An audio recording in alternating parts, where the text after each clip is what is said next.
मेरा नाम जसप्रीत सिंह। ਅੱਜ ਜੋ ਮੀਟਿੰਗ ਸੀਗੀ ਆਲ ਇੰਡੀਆ ਜੱਟ ਮਹਾਸਭਾ ਦੀ ਜਿਹੜੀ ਸੀਗੀ ਪੂਰੇ ਪੰਜਾਬ ਦੀ ਜਿਹੜੀ ਇਕਾਈ ਹੈਗੀ ਉਹਨਾਂ ਦੀ ਮੀਟਿੰਗ ਸੀ।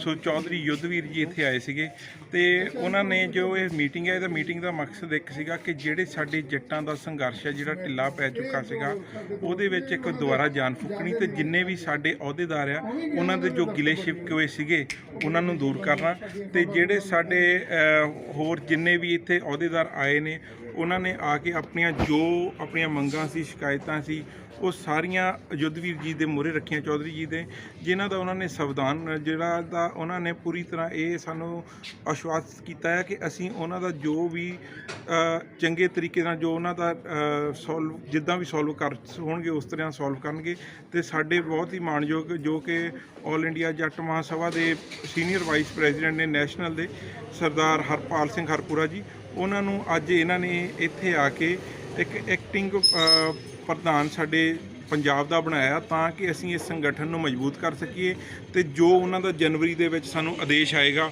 ਉਹਦੇ ਅਕੋਰਡਿੰਗ ਅਸੀਂ ਆਪਣਾ ਜੋ ਅੰਦੋਲਨ ਹੈਗਾ ਉਹ ਚਲਾ ਸੀ। ਪੂਰੀ ਸ਼ਮੂਲੀਅਤ ਕੀਤੀ ਹੈ ਆਦਮਪੁਰ ਦੇ ਵਿੱਚ ਹਲਕੇ ਦੇ ਵਿੱਚ ਮੇਰੀ ਹਰ ਧਰਨੇ 'ਚ ਸ਼ਮੂਲੀਅਤ ਰਹੀ ਹੈ ਹਰ ਜਗ੍ਹਾ ਟ੍ਰੇਨਾਂ ਦੇ ਵਿੱਚ ਮੇਰੀ ਸ਼ਮੂਲੀਅਤ ਰਹੀ ਹੈ।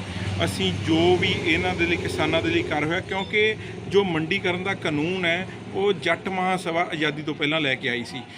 ਸੋ ਜੀ ਉਹ ਜਿਹੜਾ ਕਾਨੂੰਨ ਹੈ ਉਹ ਕਾਨੂੰਨ ਦੇ ਵਿੱਚ ਹੀ ਅੱਜ ਕੁਝ ਫੇਰ ਬਦਲ ਕਰ ਰਹੇ ਆ ਤਾਂ ਜੇ ਜੱਟ ਮਹਾਸਭਾ ਉਹ ਤੋਂ ਪਿੱਛੇ ਹਟੇਗੀ ਤਾਂ ਉਹ ਸਹੀ ਗੱਲ ਨਹੀਂ ਹੋਏਗੀ। ਉਹ ਸਾਡਾ ਇੱਕ ਹੱਕ ਵੀ ਹੈ ਸਾਡਾ ਫਰਜ਼ ਵੀ ਹੈ ਅਸੀਂ ਉਹ ਨਿਭਾਉਂਦੇ ਹੋਏ ਪੂਰੀ ਤਰੀਕੇ ਦੇ ਨਾਲ ਇਸ ਜੋ ਅੰਦੋਲਨ ਚੱਲਿਆ ਉਹਦੇ ਵਿੱਚ ਹਿੱਸਾ ਲਿਆ ਤੇ ਹੁਣ ਸਾਡੀ ਉਹ ਮੰਗ ਹੈ ਕਿ ਜਿਹੜੇ ਕਿ ਸਾਡੇ ਕਿਸਾਨ ਵੀਰ ਹੈਗੇ ਆ ਉਹਨਾਂ ਦੇ ਲਈ ਜੋ ਬਣਦਾ ਹੱਕ ਹੈ ਉਹਨਾਂ ਨੂੰ ਦਿੱਤਾ ਜਾਵੇ ਤੇ ਜੋ ਸਾਨੂੰ ਸਾਡੀ ਜੱਟ ਮਹਾਸਭਾ ਸਾਡੇ ਹਰਪਾਲ ਸਿੰਘ ਹਰਪੁਰਾ ਜੀ ਆਦੇਸ਼ ਲਾਉਣਗੇ ਅਸੀਂ ਉਹ ਕਰਾਂਗੇ। आज की जो मीटिंग थी हमारी प्रदेश कार्यकारिणी की ऑल इंडिया जाट महासभा की उसमें सबसे जो मुख्य मुद्दा था वो तो संगठन को किस तरह से मजबूत किया जाए सक्रिय किया जाए। लोग ये महसूस कर रहे थे कि पिछले 4 साल से संगठन निष्क्रिय संगठन कमज़ोर हुआ तो उसको रिवाइव किस तरह से करें इस पर चर्चा हुई। संगठन लोगों ने अपने सुझाव दिए। हमारा जो मुद्दे हैं उनको लेके किस तरह से समाज में बढ़ा जाए और सबका ये एक मत था कि जब तक हम एक मजबूत संगठन नहीं बनाएंगे तब तक मुद्दों को लेके जो है समाज के बीच में जाना संभव नहीं है। लोगों की ये शिकायत थी कि पिछले 4 साल में जिस सक्रियता से काम होना चाहिए था प्रदेश में हुआ नहीं। प्रदेश अध्यक्ष अपनी निजी व्यवस्था के चलते राजनीतिक व्यवस्था के चलते समय नहीं दे पाए तो लोगों के सुझाव पे अमल करते हुए कि प्रदेश में कोई कार्यकारी अध्यक्ष नियुक्त किया जाए। आज हरपाल सिंह जी हरपुरा को प्रदेश में पंजाब प्रदेश का कार्यकारी अध्यक्ष नियुक्त किया गया है और उनको अधिकृत किया गया है कि वो संगठन को सुचारू रूप से चलाने के लिए जो बदलाव करना आवश्यक हो वो बदलाव वो कर सकते हैं और जो सेल जो बने नहीं हैं महिला विंग यूथ विंग उनका गठन कर सकते हैं। ये तमाम अधिकार उनको दिए गए और उनको कहा गया कि आने वाले ज़िलों में मीटिंग करें वो आने वाले 2 महीने में और उसके बाद एक प्रदेश स्तर का बड़ा सम्मेलन पंजाब में कराएं जिसके माध्यम से जो हमारी मांग जाटों को ओबीसी में शामिल किया जाए उसको मजबूती से उठा के पंजाब सरकार तक पहुंचाएं। ये दायित्व उनको दिया गया और इसके साथ साथ आज चर्चा हुई ये जो 3 विधेयक आए हैं क्योंकि जाट 100% किसान भी है तो जाट महासभा उसमें हालांकि पहले से लगे हुए हैं लेकिन आज फिर उस पर चर्चा हुई कि जाट महासभा उसमें अपनी सक्रिय भागीदारी निभाए। जो संगठन के लोग हैं जहाँ भी किसान आंदोलन में जिस तरह की भी आवश्यकता है लोगों को जोड़ने की या दूसरी चीज़ों को लेके तो वो अपना पूरा सहयोग उस आंदोलन में दें। जो खेती कानून को लेके केंद्र सरकार ने बिल बनाए थे जो पास किया है उसके विरोध में किसान लगातार प्रदर्शन कर रहे हैं पर केंद्र सरकार द्वारा तो कोई सुनवाई नहीं जा रही है। दिल्ली में क्या हो गया कि दिल्ली सरकार का एक एटीट्यूड बन गया किसान उसके एजेंडे से बाहर है। उन लोगों ने पूंजीपतियों के दिशा निर्देश पे ये कानून बनाए और पूंजीपतियों का वर्चस्व किस तरह से खेती में हो किस तरह से वो काबिज हो वो मॉडल जो अमेरिका और यूरोप में है। आप अमेरिका में केवल जो फैमिली फार्मर है वो 1% से कम 1% से कम है। 99% भूमि जो है वो कंपनियों के माध्यम से वहाँ खेती की जाती है, किसान नहीं कह सकते उनको। वहाँ पे फैमिली फार्म डिफेंडर एक एसोसिएशन बनी हुई है कि पारिवारिक खेती और किसान को बचाया जाए। वो हालात यहाँ पे हिंदुस्तान में पैदा हो जाएंगे अगर ये जो बिल आए हैं तीनों चले तो। वो ही कॉरपोरेट फार्मिंग की जो बात है इनके दिमाग में, किस तरह से इन बड़े बड़े पूंजीपतियों को वो स्पेस दिया जाए। आप उन बिलों को देखें, तीनों बिल को रिलेटेड हैं, तीनों एक दूसरे से जुड़े हुए हैं।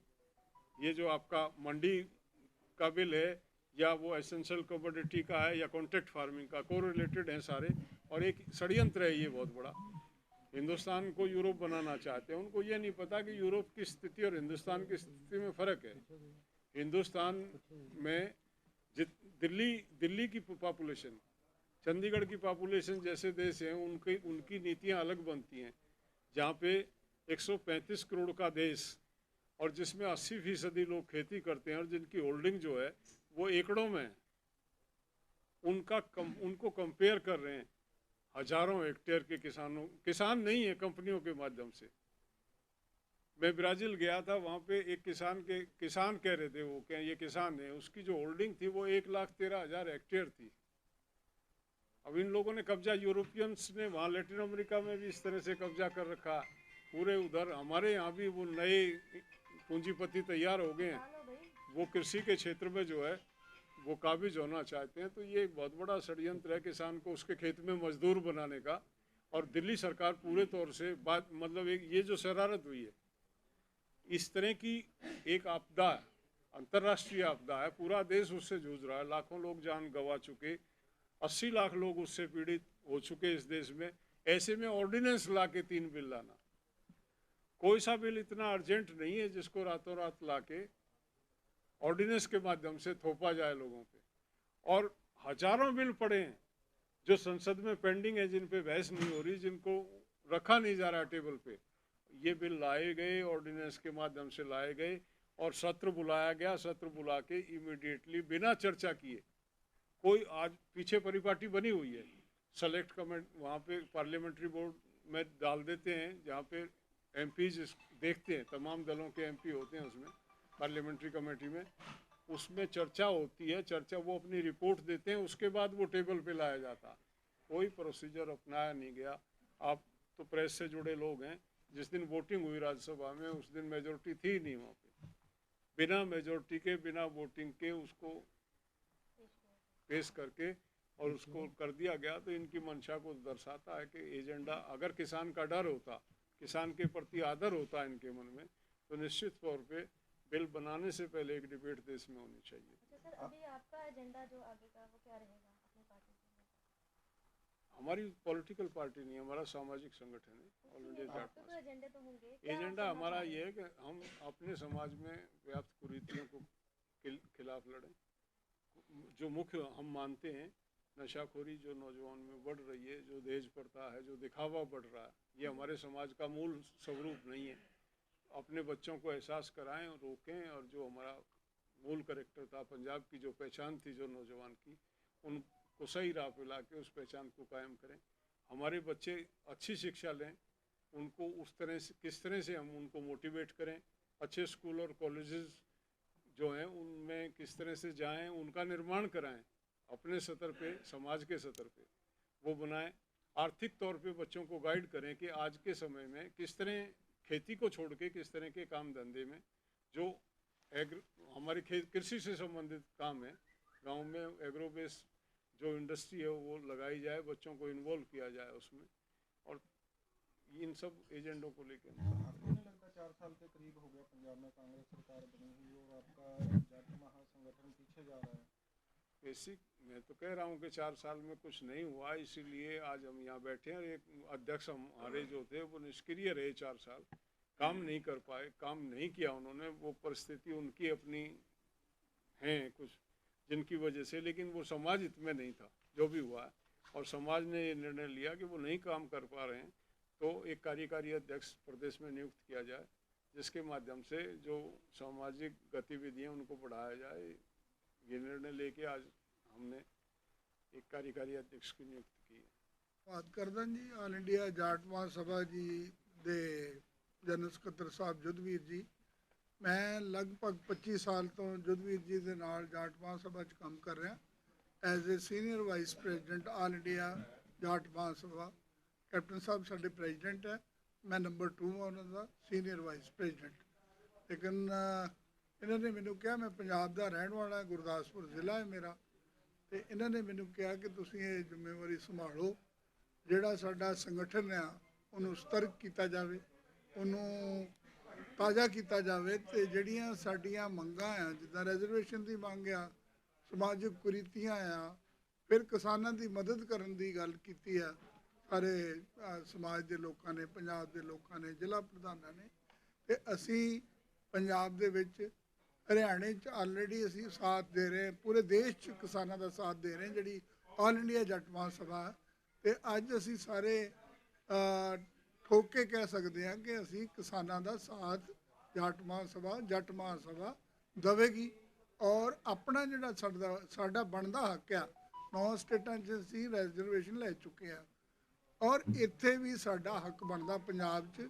ਅਸੀਂ ਰੈਜ਼ਰਵੇਸ਼ਨ ਆਪਣੇ ਵਾਸਤੇ, ਅਮੀਰ ਜੱਟਾਂ ਵਾਸਤੇ ਜਾਂ ਸਹਿੰਦੇ ਜੱਟਾਂ ਵਾਸਤੇ ਨਹੀਂ ਮੰਗ ਰਹੇ, ਜਿਹੜੇ ਕਰੀਮੀ ਲੇਅਰ ਤੋਂ ਥੱਲੇ ਨੇ, 8 ਲੱਖ ਤੋਂ ਥੱਲੇ ਜਿਨ੍ਹਾਂ ਪਰਿਵਾਰਾਂ ਦੀ, ਜਿਨ੍ਹਾਂ ਕਿਸਾਨਾਂ ਜੱਟ ਭਰਾਵਾਂ ਦੀ ਆਮਦਨ ਆ, ਅਸੀਂ ਉਹਨਾਂ ਵਾਸਤੇ OBC 'ਚ ਰੈਜ਼ਰਵੇਸ਼ਨ ਮੰਗ ਰਹੇ ਹਾਂ। ਅਸੀਂ ਕਿਸੇ ਵੀ ਹੋਰ ਸਮਾਜ ਦੇ ਲੋਕਾਂ ਤੋਂ ਇਹ ਚੀਜ਼ ਖੋਹ ਕੇ ਨਹੀਂ ਲੈ ਰਹੇ, ਨਾ ਸਾਨੂੰ ਇਸ ਗੱਲ ਦਾ ਦੁੱਖ ਆ ਕਿ ਉਹਨਾਂ ਨੂੰ ਕਿਉਂ ਮਿਲਿਆ, ਸਾਨੂੰ ਨਹੀਂ ਮਿਲਿਆ। ਅਸੀਂ ਆਪਣਾ ਬਣਦਾ ਹੱਕ ਜਿਹੜਾ 27% OBC ਆ, ਉਹਦੇ ਵਿੱਚੋਂ ਜੋ ਵੀ ਸਾਡਾ ਹੱਕ ਬਣਦਾ ਗਰੀਬ ਪਰਿਵਾਰਾਂ ਵਾਸਤੇ, ਗਰੀਬ ਜੱਟਾਂ ਵਾਸਤੇ, ਉਹ ਦਿੱਤਾ ਜਾਵੇ, ਤਾਂ ਕਿ ਉਹਨਾਂ ਨੂੰ ਐਜੂਕੇਸ਼ਨ ਮਿਲ ਸਕੇ, ਉਹਨਾਂ ਨੂੰ ਦਾਖਲੇ ਮਿਲ ਸਕਣ, ਉਹਨਾਂ ਨੂੰ ਨੌਕਰੀਆਂ ਮਿਲ ਸਕਣ, ਅਤੇ ਉਹਨਾਂ ਦਾ ਜੀਵਨ ਸ਼ੈਲੀ ਜਿਹੜੀ ਆ ਉਹ ਥੋੜ੍ਹੀ ਜਿਹੀ ਸਮਾਜ 'ਚ ਚੰਗੀ ਹੋ ਜਾਵੇ।